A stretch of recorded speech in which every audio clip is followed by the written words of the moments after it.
Attendre, c'est une chose que beaucoup trop d'entre nous faisons au cours de notre existence. Patienter jusqu'à ce que quelque chose d'intéressant se produise dans notre vie sans comprendre qu'il soit possible que rien ne se passe.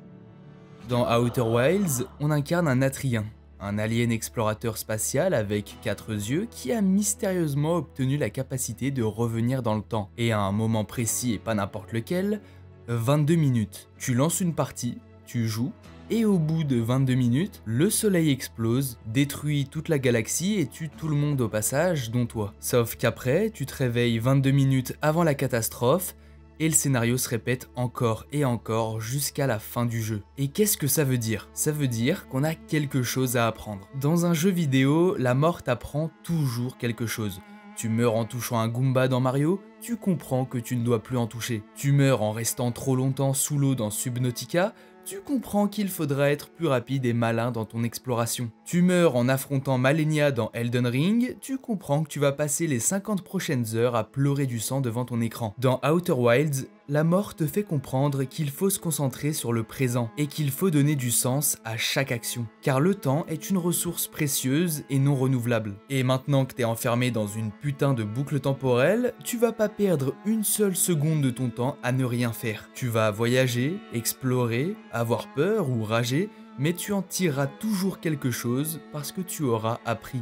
Appris des choses sur le ou les mondes qui t'entourent, sur des civilisations disparues ou encore présentes, sur comment accéder à tel ou tels endroits, etc., etc., mais surtout, comment empêcher la destruction de l'univers. Évidemment, il y a un scénario, le jeu a un début et une fin. Et c'est maintenant que je vais commencer à parler plus en détail de l'histoire et donc spoiler. Donc ceux qui veulent découvrir Outer Wilds, qui est d'ailleurs mon jeu préféré all time, je vous invite sérieusement à y jouer et après revenir sur cette vidéo. Car contrairement à la majorité des jeux, quand tu finis Outer Wilds une fois, tu ne peux plus recommencer. Tout le principe de ce jeu, c'est d'apprendre et de comprendre. Et une fois que t'as compris, bah c'est fini. C'est comme un calcul de maths. Quand je te dis pour la première fois 273 plus 237, tu vas procéder au calcul dans ta tête et trouver un résultat qui logiquement est bien 510. Mais si là je te redemande de me calculer 273 plus 237, bah t'auras plus rien à calculer, tu connais le résultat. Tu sais maintenant que ça fait 510. Bah Outer Wilds, c'est pareil, une fois que tu comprends comment finir le jeu,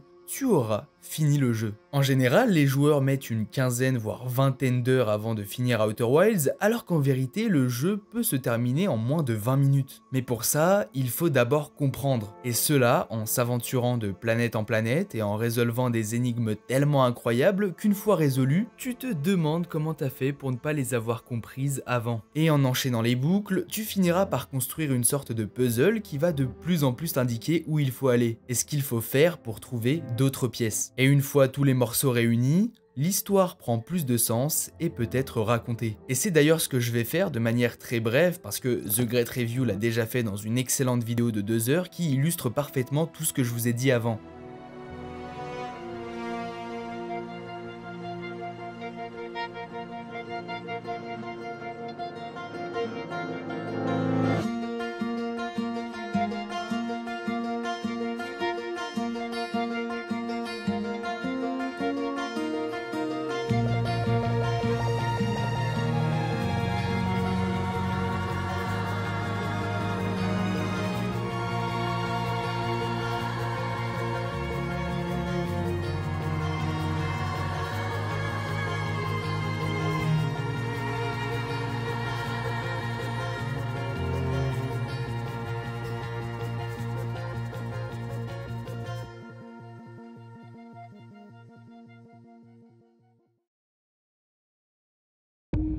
Tout a commencé par un énorme signal.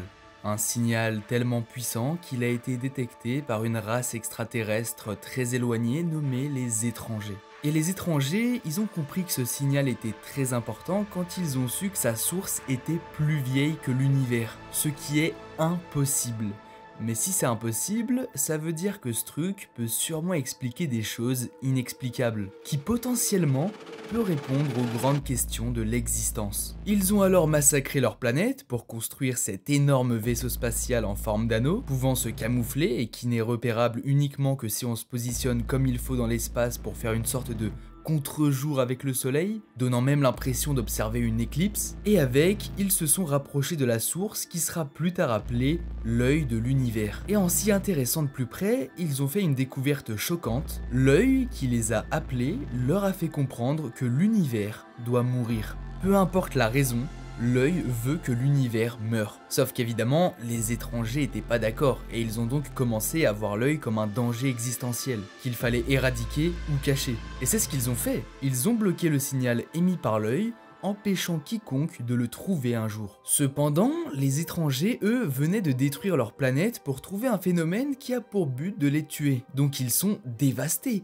ils ont plus de chez eux et sont bloqués à errer dans l'espace jusqu'à leur mort. Mais heureusement, ils étaient très intelligents. Au-delà de leur incroyable vaisseau avec tout un écosystème créé, ils avaient développé des technologies de fou comme un dispositif de simulation avancé permettant de visualiser le passé et le futur. C'est comme ça qu'ils ont pu comprendre que l'œil était là pour les tuer. Mais ils ont aussi développé un système de réalité virtuelle où ils ont créé un monde identique à leur planète et en s'endormant avec un artefact spécial près de cette technologie, ils pouvaient se mettre à vivre à l'intérieur de leur monde autant de temps qu'ils voulaient. Sauf qu'il y a un des étrangers qui se doutait de quelque chose avec l'œil de l'univers. Si l'œil les a appelés, c'est pas juste pour tuer tout le monde, il y a sûrement autre chose de bien plus bénéfique derrière. L'étranger s'est alors réveillé et s'est sorti du monde des rêves, puis a désactivé le bouclier autour de l'œil qui empêchait le signal d'être transmis. Sauf que les autres étrangers l'ont cramé et ont pris ça comme une trahison. Ils ont alors direct réactivé le bouclier et ont enfermé leurs confrères dans une prison à la fois dans la vraie vie et dans le monde virtuel. Et il y a un détail que je vous ai pas précisé, mais pour entrer dans le monde des rêves, il faut pas seulement s'endormir, il est aussi possible d'y entrer en mourant. Ce qui fait que tu vivras pour l'éternité dans cette réalité artificielle, puisque tu ne pourras plus te réveiller. Et même si ça venait à arriver, tu mourras pour de bon. Et évidemment, les étrangers, à force de vivre dans leur monde de rêve, se sont laissés mourir dans la vraie vie, et sont donc coincés à tout jamais.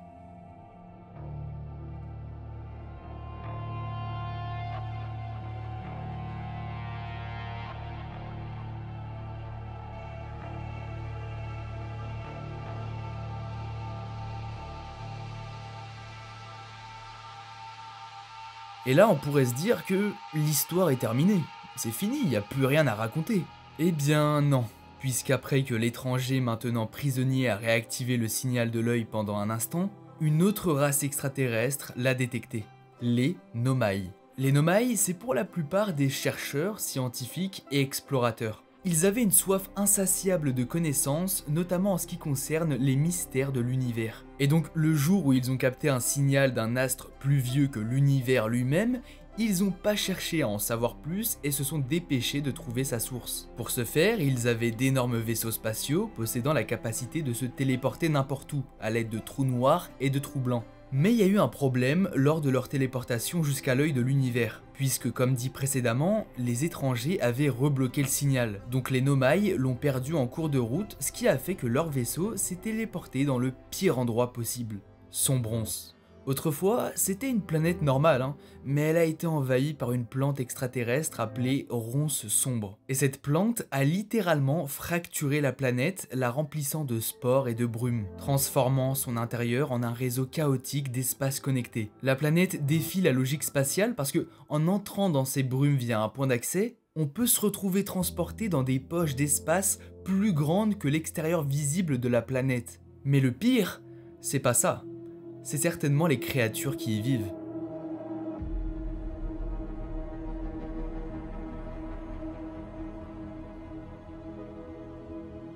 Les Sélacantes. Le vaisseau des Nomai a donc été détruit et s'est coincé à cause des racines de Sombronce, et impossible pour eux d'appeler à l'aide car les communications du vaisseau étaient hors service. Les Nomai survivants ont alors utilisé 3 capsules de sauvetage pour s'enfuir, formant ainsi 3 groupes différents. Malheureusement, sur les 3, 2 ont réussi à s'échapper, mais la 3e ne quitta jamais Sombronce. Une des capsules de sauvetage atterrira sur Gravité, une planète aride et rocheuse s'étant formée naturellement autour d'un trou noir. Et avec pour satellite naturel, une lune volcanique, nommée la Lanterne, éjectant régulièrement des météores de lave sur la planète, faisant de Gravité un endroit complètement instable et dangereux. Et du coup les Nomai ont été obligés de s'abriter des météores sous la surface de la planète. Et ils y ont construit la Cité Suspendue. Celle-ci fonctionnait grâce à des pierres antigravitationnelles que les Nomai avaient trouvées, leur permettant de modifier la gravité en fonction de leurs besoins, et de ne pas tomber dans l'immense trou noir de la planète évidemment. C'est ici que les Nomai ont commencé à prospérer, au point de devenir la plus grande colonie vivante de ce système solaire. Ils y ont aussi construit un canon gravitationnel ainsi que des vaisseaux leur permettant de repartir voyager dans l'espace et de retrouver la deuxième colonie qui s'était échappée de son bronze et qui avait atterri sur la Sablière Rouge. Une planète qui n'est qu'un désert rocheux rempli de sable mais qui a la particularité d'échanger ce sable avec la Sablière Noire, la planète d'à côté. En effet, ces deux planètes ont un système binaire. Elles orbitent l'une autour de l'autre et l'attraction gravitationnelle fait que le sable passe de l'une à l'autre toutes les 20 minutes environ, un peu comme une sorte de sablier finalement. Les planètes étant très proches du Soleil, ça a obligé les Nomai qui avaient atterri ici de créer la Cité Obscure, afin qu'ils ne finissent pas carbonisés par la grosse étoile. Cet endroit se trouve sous les terres de la Sablière Rouge et était alimenté par l'énergie du Soleil.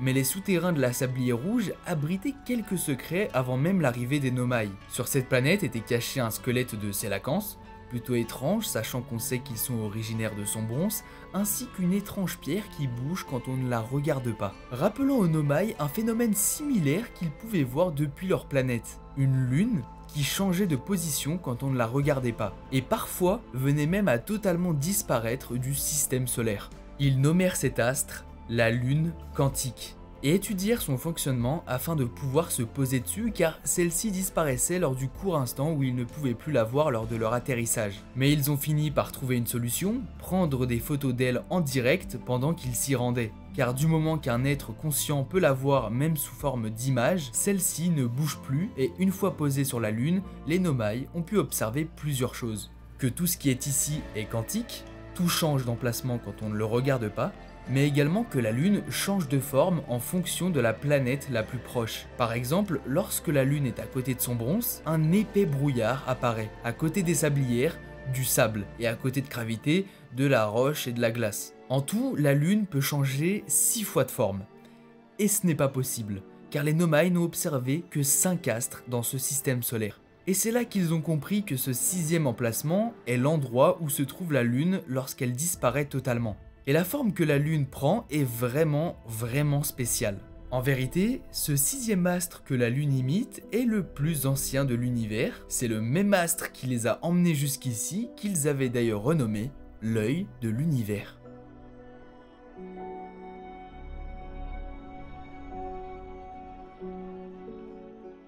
Alors évidemment, ils ont essayé de sortir de la Lune en étant à côté pour pouvoir l'observer, mais peu importe les techniques utilisées, il n'y a aucun moyen de se rendre sur l'œil en sortant de la Lune quantique. Et c'est à partir de là que les Nomai ont commencé à péter leurs câbles et à essayer tout et n'importe quoi pour trouver un moyen d'accéder à ce foutu œil de l'univers. Et vous savez quoi? Ils l'ont trouvé ce moyen. Vous vous rappelez que Gravité se trouvait au-dessus d'un trou noir? Figurez-vous que malgré les infrastructures, certains Nomai tombaient dedans et réapparaissaient à un autre endroit depuis un trou blanc. Les trous noirs dans Outer Wilds mènent à des trous blancs. Et ça, les Nomai le savaient, car c'est grâce à ce phénomène qu'ils ont construit leur moyen de téléportation, les générateurs de distorsion. Ils ont alors fabriqué une forge dans Gravité pour se servir du trou, afin de recréer les générateurs de distorsion. Puis ils en ont placé sur toutes les planètes du système solaire pour pouvoir aller partout à n'importe quel moment. Ils ont également créé une station en face du trou blanc dans laquelle ils ont placé un de leurs générateurs pour récupérer les Nomai qui tombaient dans le trou noir de Gravité. Et vous allez me dire, mais quel est le rapport avec l'œil de l'univers? En fait, les Nomai se sont rendus compte que lorsque l'un des leurs rentrait dans le trou noir, celui-ci ressortait une fraction de seconde avant du trou blanc, ce qui n'a aucun sens. Pour voir de plus près ce phénomène, les Nomai ont utilisé leur laboratoire des hautes énergies qui se trouvait sur la Sablière Rouge, dans laquelle ils ont pu créer des mini-trous noirs et des mini-trous blancs. Pour vraiment bien observer le phénomène, ils ont redirigé toute l'énergie de la planète qui servait à alimenter la Cité Obscure vers le labo. Et ainsi, lorsque quelque chose essaye de rentrer dans le trou noir, la chose ressort une seconde avant du trou blanc. Et c'est là qu'ils ont compris. Les Nomai ont compris qu'ils pouvaient voyager dans le temps. Et ça leur a donné une idée balancer une sonde dans l'espace pour voir où elle atterrit et recommencer jusqu'à ce qu'elle atterrisse sur l'œil de l'univers. Mais faire ça en temps normal, ça relève de l'impossible. Ça prendrait l'éternité de voir toutes les directions possibles et imaginables que prendrait la sonde pour trouver l'œil. Et c'est là qu'intervient le projet Sablière Noire.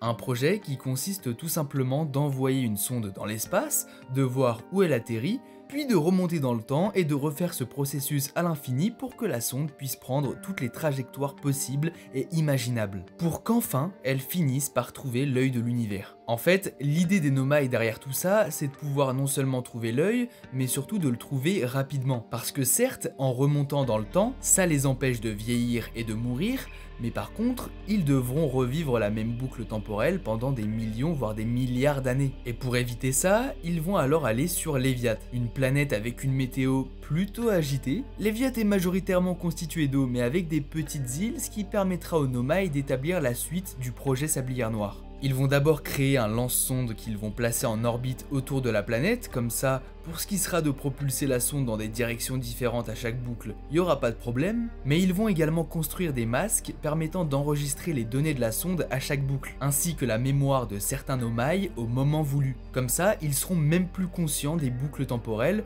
jusqu'à ce que la sonde atterrisse au bon endroit, et une fois qu'ils s'en rendront compte, ils pourront voir les données de milliards de boucles sans les avoir vécues, et s'assurer qu'ils ont trouvé ce qu'ils cherchaient. Ensuite, il faut être sûr que la boucle marchera. Les Nomai ont réussi à créer une distorsion temporelle d'1 seconde grâce à l'énergie solaire d'une planète, et selon eux, il faudrait au moins 22 minutes pour que la sonde atterrisse au bon endroit. Et le problème, c'est que pour arriver à remonter dans le temps de 22 minutes, il faudra bien plus que l'énergie du soleil. Il leur faudrait une supernova.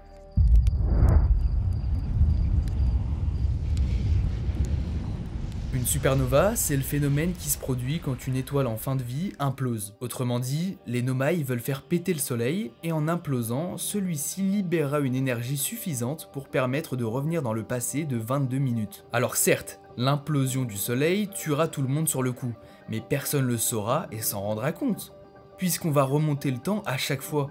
Et ça sera qu'une fois que la sonde aura enfin trouvé l'œil de l'univers, que les masques vont s'activer, que la mémoire des Nomai se remettra à marcher, et qu'ils pourront enfin mettre fin à la boucle et éviter de détruire le soleil. Mais dans ce cas, il faudra que les masques aient le temps d'envoyer les informations à la boucle suivante. Parce que ouais, l'implosion d'une étoile, c'est très rapide. Si les masques enregistrent les données de la sonde mais qu'elles n'ont pas le temps d'être sauvegardées pour les prochaines boucles, les Nomai ne sauront jamais s'ils ont trouvé l'œil et pourraient rester coincés dans la boucle temporelle et revivre leur mort pour l'éternité. Et pour que ça n'arrive pas, les Nomai se rendent sur Atrebois. Une planète assez similaire à la Terre honnêtement, il y a des forêts, de l'eau, des montagnes, enfin bref, l'endroit parfait où vivre finalement. Mais les Nomai ne s'y sont pas installés car ils ont trouvé une espèce de poisson à 4 yeux dans les eaux.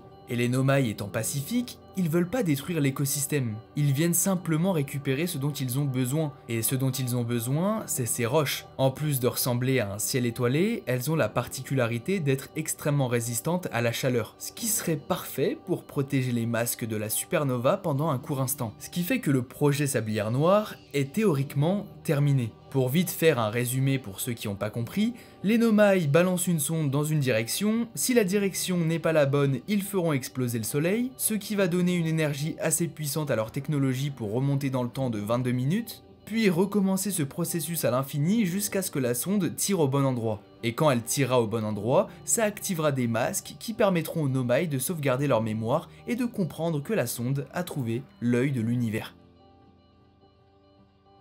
Voilà, donc ça peut paraître complètement con et what the fuck, mais théoriquement, ça marche. Dans la pratique, il n'y a pas eu de pratique. Parce que les Nomai se sont rendus compte qu'ils ne pouvaient pas faire exploser le soleil. Même avec les meilleures ressources qu'ils avaient, c'était pour eux impossible. Et même s'ils ont sûrement cherché un moyen pour y parvenir, malheureusement, ils n'ont pas eu de chance. Puisque dans l'atmosphère est entré un nouvel astre appelé l'intrus, dans lequel se trouvait une matière nommée la matière fantôme, qui tue directement quiconque s'en approche. Et comme le monde est mal fait, cette matière s'est propagée en quelques secondes dans tout le système solaire, tuant tous les Nomai instantanément, sans même qu'ils aient eu le temps de se rendre compte de quoi que ce soit.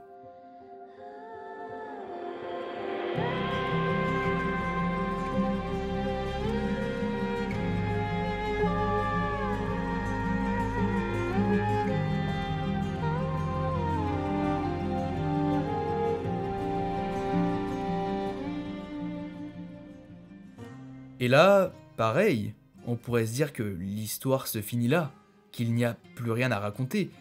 Mais heureusement, la matière fantôme n'affecte pas l'eau. Et dois-je vous rappeler que les Nomai ont trouvé des poissons avec 4 yeux sur Atrebois? Ces mêmes poissons qui ont évolué pour devenir bipèdes et se transformer en la fameuse espèce nommée Atrien. Et c'est au travers des yeux de l'un de ces Atriens que l'on va vivre et découvrir tout ce que je viens de vous raconter.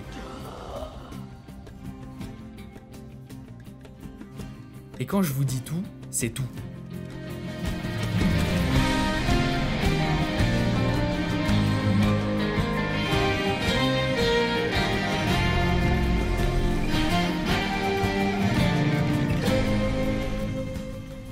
On visite toutes les planètes, on fait des rencontres incroyables comme celle de Solanum qui est la dernière Nomai encore vivante qui a survécu en restant sur la lune quantique parce que celle-ci était encore en orbite autour de l'œil et donc non seulement elle s'est pas pris la déflagration de matière fantôme dans la gueule mais en plus elle a pas pris une ride parce qu'ici on devient quantique et donc le concept d'espace-temps n'existe plus vraiment. On rencontre également la créature sans qui toute cette histoire n'aurait pas pu voir le jour, le prisonnier étranger, qui avait libéré le signal de l'œil pendant un très court instant. Et notre rencontre avec lui et Solanum est vraiment touchante parce que c'est deux espèces totalement différentes qui se rencontrent et qui ont la même passion pour l'exploration spatiale et pour l'œil de l'univers. Et tout ça fait qu'on devient amis. Sans même parler de tous les autres Atriens qu'on croisera sur notre route, comme Gabbro, le flemmard qui se repose sur Léviat, Esker, le pauvre papy qui chantonne tout seul sur la lune d'Atrebois, Riebeck, le peureux qui joue du banjo sur Gravité, Shail, une astronome passionnée qui fait du tambour sur les sablières, Feldspath, l'as des vaisseaux spatiaux qui joue de l'harmonica sur son bronze. Et c'est avec ces rencontres et nos apprentissages que l'on va devoir comprendre tout ce qui s'est passé dans ce foutu système solaire et essayer d'enfin atteindre l'œil de l'univers. Mais pour ça, il faut avant tout réfléchir et se demander comment le projet Sablière Noire a pu fonctionner. Comment il se fait qu'un des masques Nomai s'est activé pour nous sauvegarder la mémoire maintenant que nous sommes entrés dans une boucle temporelle? Et pourquoi le soleil se met soudainement à exploser sachant que les Nomai n'ont jamais réussi à le faire et qu'ils sont tous morts avant d'avoir trouvé un moyen? Bah la réponse, c'est que le soleil entre en supernova naturellement. Tout le monde le sait, une étoile au bout d'un moment, ça meurt, et bah là, l'étoile, elle meurt. Et comme elle meurt, le projet Sablière Noire s'est activé automatiquement, faisant que la sonde a fini par trouver l'œil de l'univers à travers des milliers voire des milliards de boucles. Et que ça a activé les masques et que tout ce qu'il nous reste à faire, c'est de nous rendre sur l'œil à partir des coordonnées qu'on a trouvées au cours de nos voyages. Et alors attention, pour ce faire, il faudra une source d'énergie assez puissante pour nous téléporter. Et cette énergie, on va la récupérer dans le projet Sablière Noire, désactivant donc la boucle temporelle. Ce qui veut dire que si on meurt, on meurt. Et donc que pour le moment, le destin de l'univers est déjà scellé. Les autres soleils et donc étoiles meurent tout également si on regarde bien autour de nous, et que le seul moyen de peut-être survivre à tout ça, c'est de nous rendre sur l'œil de l'univers qui va sûrement répondre à nos questions.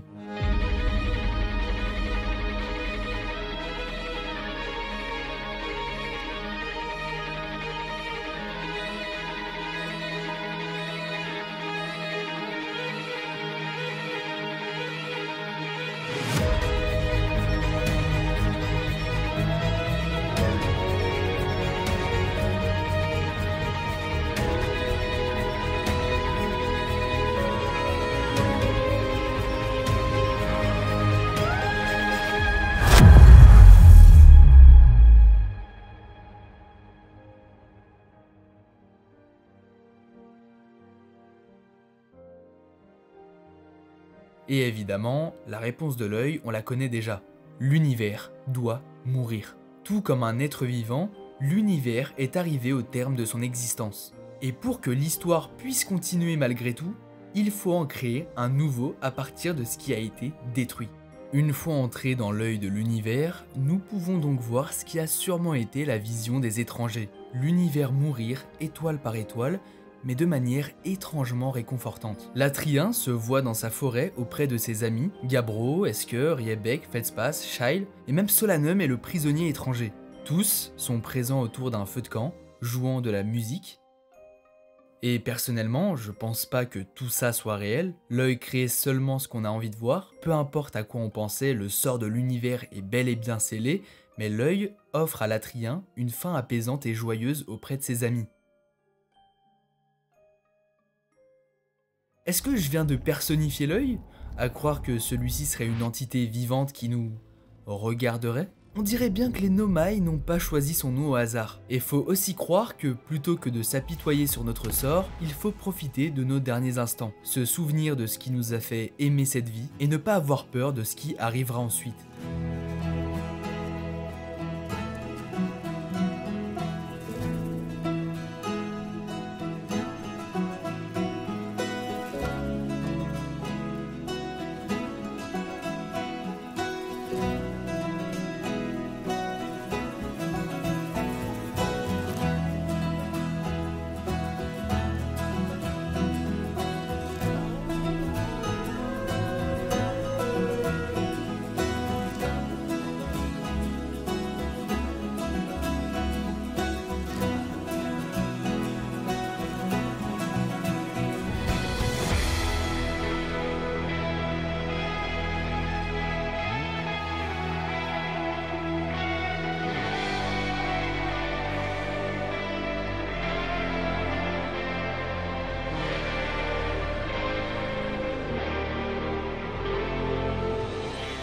La recherche d'un astre aura causé bien des morts. Mais est-ce vraiment de la faute de l'œil? Est-ce que ça serait pas plutôt de la faute de notre soif de savoir absolu? Les Atriens avaient besoin d'en apprendre plus sur les Nomai, et les Nomai en avaient besoin d'en apprendre plus sur l'univers. Et les étrangers, eux, ils ont littéralement mis toute leur vie dans leur quête de l'œil, car leurs besoins primordiaux passaient après ce que celui-ci aurait pu leur offrir comme savoir. Mais découvrir que ce serait la mort de l'univers les avait tellement détruits et tellement terrorisés qu'ils ont pensé que c'était héroïque d'empêcher quiconque de le trouver. Est-ce que ça serait pas ça plutôt?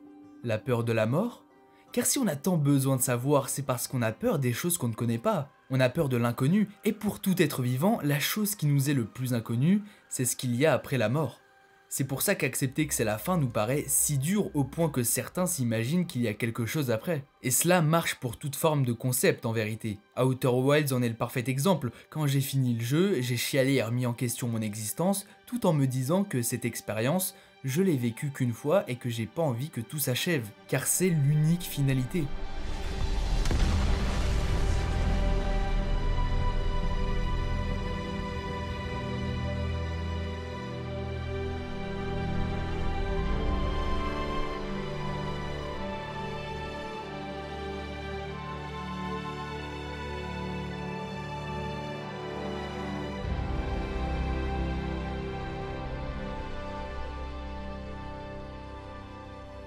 Et si je vous disais qu'en vrai, il est possible d'obtenir d'autres conclusions à cette histoire? Voilà, maintenant qu'on a fini l'intro de la vidéo, on peut commencer à parler de ce qui vous intéresse, les différentes fins d'Outer Wilds. J'en ai compté en tout 9. La première, c'est la fin normale du jeu. Déjà raconté, la destruction de l'univers et la création d'un nouveau. C'est la vraie fin et la plus positive de toutes. Mais si on se sert des informations que le jeu nous a données, on peut essayer de débloquer d'autres conclusions à partir de la logique et de la cohérence établie dans cet univers.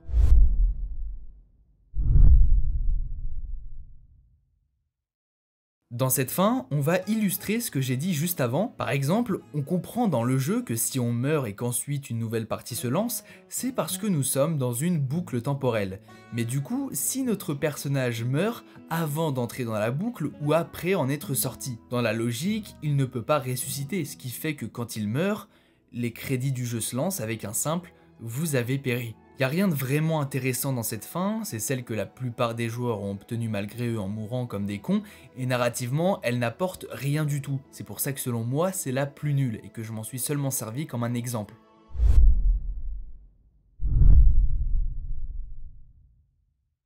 La troisième est un peu dans le même délire, mais quand même un peu plus cool. Cette fois, vous devez aussi sortir de la boucle, mais il faudra vous rendre sur la lune quantique, avant de mourir et de vous retrouver à nouveau dans les crédits. Et une fois posé sur la lune, vous devez faire en sorte que celle-ci soit en orbite autour de l'œil de l'univers. Et une fois fait, attendez. Depuis combien de temps vous êtes ici ? Quelques minutes, des années, rien n'est certain, toutefois, il semblerait que votre voyage touche à sa fin. J'aime beaucoup cette conclusion parce que c'est sûrement la plus étrange et mystérieuse. La lune quantique permet d'observer différentes versions de la réalité simultanément. Une réalité où la lune tourne autour de Léviathe, des sablières, de son bronze, etc., etc.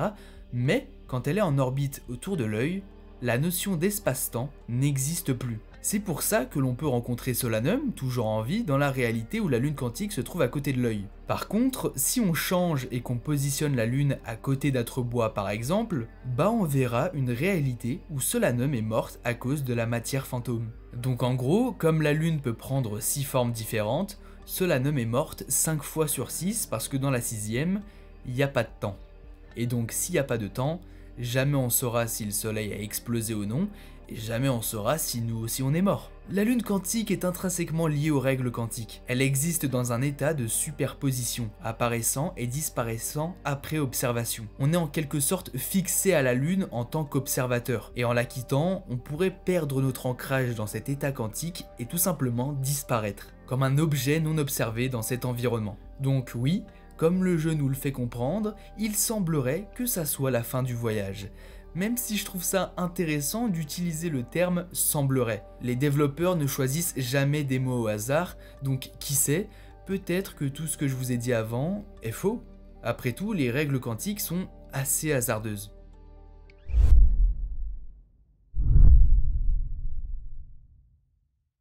La quatrième fin est complètement what the fuck et dans un certain sens complètement horrible. D'abord, pour la réaliser, il faut faire une manip assez rigolote. On va devoir s'amuser avec les technologies Nomai en activant leur laboratoire des hautes énergies, puis on va créer un mini trou noir et un mini trou blanc. Y lancer notre guetteur qui va rentrer dans le noir et sortir par le blanc, et vous remarquerez que le guetteur sort du trou blanc avant même qu'il ne rentre dans le noir. Donc, qu'est-ce que vous allez devoir faire? Vous allez devoir tirer avec le guetteur sur le trou noir, puis très rapidement essayer de retirer un socle pour le faire disparaître avant que le guetteur n'y rentre, mais également après qu'il sort du trou blanc, ce qui n'a du coup aucun sens et créera deux guetteurs qui n'ont pas lieu d'être, ce qui va déchirer l'espace-temps.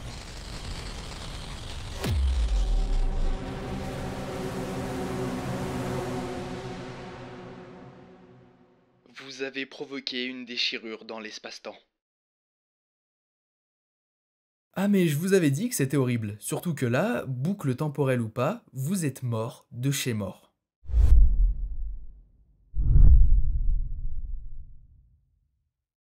La cinquième fin, c'est presque pareil, vous allez aussi déchirer l'espace-temps, mais cette fois, ça va être un petit peu plus complexe, puisqu'au lieu de dupliquer deux objets, c'est vous-même que vous allez dupliquer. Pour ce faire, il faut vous rendre au cœur du projet Sablière Noire. C'est ici que la boucle se met en marche grâce à cet artefact. Et donc, c'est ici qu'un trou noir suffisamment puissant pour nous renvoyer 2 minutes dans le passé va se créer. Mais dans la logique du jeu, s'il y a un trou noir, il y a un trou blanc. Et donc, si je rentre dans le trou noir pendant la destruction de l'univers, il y aura à la fois une version de moi qui va retourner dans le passé en se réveillant dans son corps d'il y a 22 minutes, et une autre version de moi qui va retourner dans le passé d'il y a 22 minutes en sortant d'un trou blanc. Et donc, quand on retournera dans le cœur du projet Sablière Noire lors de la prochaine boucle, voilà ce qui va se passer.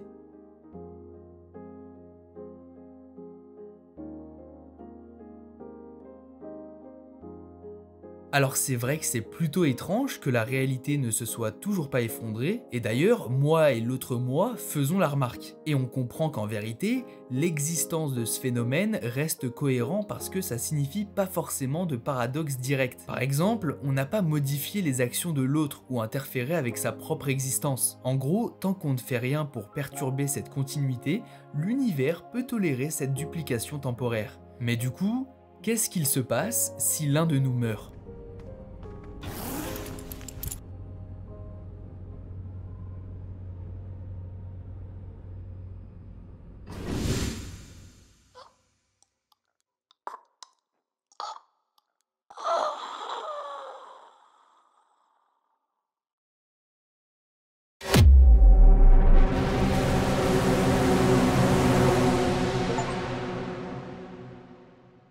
Vous avez provoqué une déchirure dans l'espace-temps. C'était assez prévisible, déjà parce que je vous ai dit que ça allait se terminer comme ça, mais surtout parce que si une version de moi qui est supposée être entrée dans le trou noir n'existe plus parce qu'elle meurt, alors la version qui en est sortie et qui représente mon double dans le passé n'aurait jamais pu exister. Cela crée un paradoxe où l'univers ne peut plus maintenir une cohérence temporelle. Et si vous commencez à ressentir un léger mal de crâne, sachez qu'on en a fini avec les fins compliquées sur le plan physique et scientifique. On arrive maintenant à ce que j'appelle les fins de lâche, les fins que certains pourraient considérer comme positives alors qu'elles ne le sont pas du tout. Toutes ces fins commencent de la même manière. Mettre fin à la boucle temporelle en désactivant ce qui alimente le projet Sablière Noire. Sauf que cette fois, on va pas mourir ni se rendre sur la lune quantique, on va simplement fuir comme des lâches pour ne pas se faire tuer par la supernova.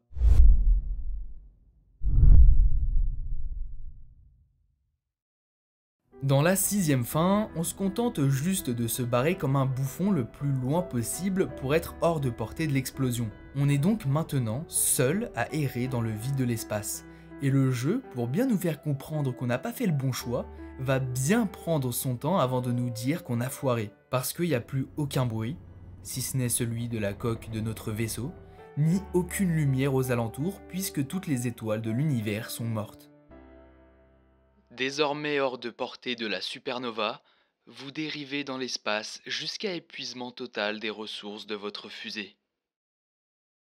Bon, déjà cette fin est loin d'être heureuse parce qu'on va dans tous les cas mourir, certainement de faim ou de soif. Mais surtout, on fait exactement ce que le jeu nous a appris à ne pas faire. On choisit de fuir la réalité au lieu de l'affronter, plutôt que d'explorer, de comprendre et d'accepter la mort de l'univers. Il n'y a aucune progression narrative ou philosophique avec cette finalité parce qu'elle ignore totalement les questions que le jeu pose sur la mortalité, l'espoir et le cycle éternel de la destruction et de la création.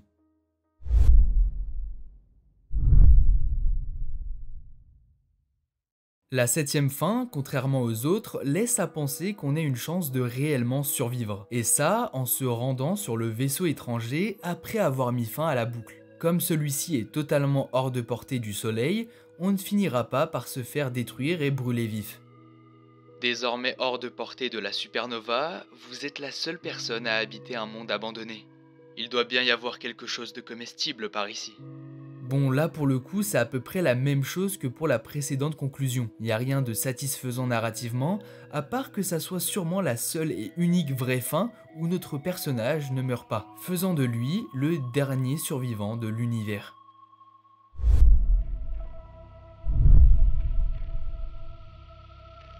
Dans celle-ci, on fait exactement pareil que la précédente, on met fin à la boucle, on se rend sur le vaisseau étranger, mais cette fois, on va se suicider. Et pas n'importe comment, puisqu'on va le faire devant un joli petit feu avec une technologie nous permettant de transmettre notre conscience dans une réalité virtuelle.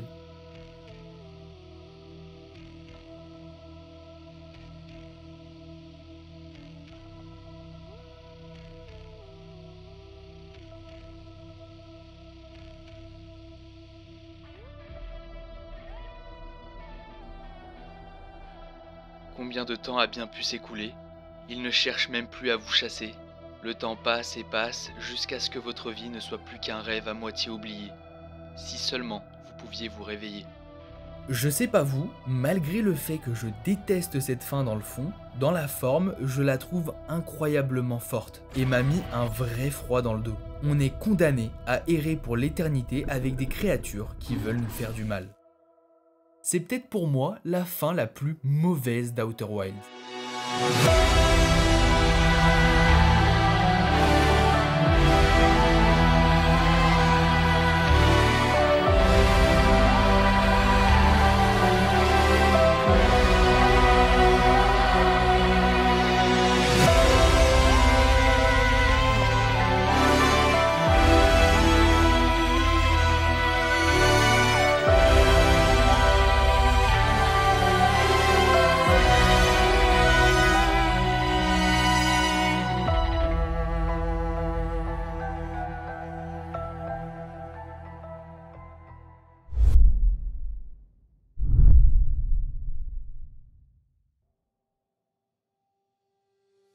Maintenant, on arrive à la dernière conclusion alternative, Et en vérité, c'est pas une vraie fin du jeu. Contrairement à d'habitude, il n'y a pas de texte pour nous dire quoi que ce soit sur les conséquences de nos actes, puisque pour moi, la dernière finalité d'Outer Wilds, c'est de ne jamais quitter la boucle temporelle, de continuer à vivre la même journée pendant l'éternité. Alors d'un côté, on pourrait se dire que c'est pas si mal, hein, on peut explorer, continuer à apprendre, voir les gens qui nous sont chers et j'en passe, mais au bout d'un moment, peut-être que l'ennui va commencer à prendre beaucoup de place. Même si toujours aujourd'hui on a du mal à se visualiser l'infini, je pense quand même que tout ça ne pourra pas durer. Tous ceux qui ont joué à ce chef-d'œuvre voudraient le recommencer en ayant oublié toute l'histoire, toutes les énigmes et j'en passe. Parce que ça a été un moment très fort entre nous et notre console. Mais malgré le fait que le jeu peut être recommencé, on ne trouve plus le même plaisir qu'avant, parce qu'on aura fait tout ce qui est possible de faire avec un temps illimité. Je viens littéralement de faire une vidéo pour vous parler de toutes les fins possibles d'un jeu, tellement je connais maintenant cette œuvre par cœur, tellement je l'aime. Mais au bout d'un moment, il faudra accepter qu'on en a terminé. Bon, malheureusement, t'es à court de temps pour cette fois. Zut, je sens qu'il faudrait que j'explore un petit peu là. Ouais, mais le soleil est pas d'accord. Regarde. Qu'est-ce qui se passe?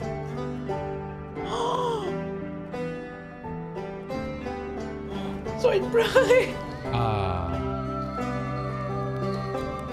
Ouais, il est quantique. Eh, ça fait plaisir d'accueillir un nouvel ami quantique quand même. Hein.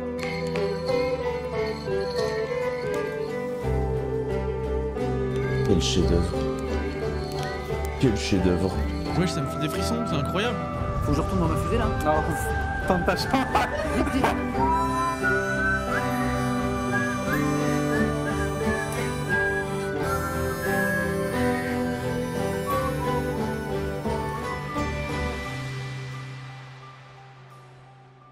Toute histoire a une fin, ça paraît logique, mais pourtant si dur à accepter. Que ça soit de voir un proche mourir, de perdre un objet, de finir de lire ou de regarder sa saga préférée, peu importe l'issue de l'histoire, une fin, c'est toujours triste. Dans le cas d'Outer Wilds, la bonne fin est loin d'être si bonne que ça. Il y a des morts dans cette histoire, mais elle reste quand même nuancée. Car certes, nous avons pu voir l'extinction de plusieurs peuples et même de l'univers, certes c'est compliqué d'accepter que tout se termine, mais la fin de tout ça permet le début d'autre chose. Quelque chose de magnifique. Un univers meurt, un autre naît, une histoire s'achève, une nouvelle débute.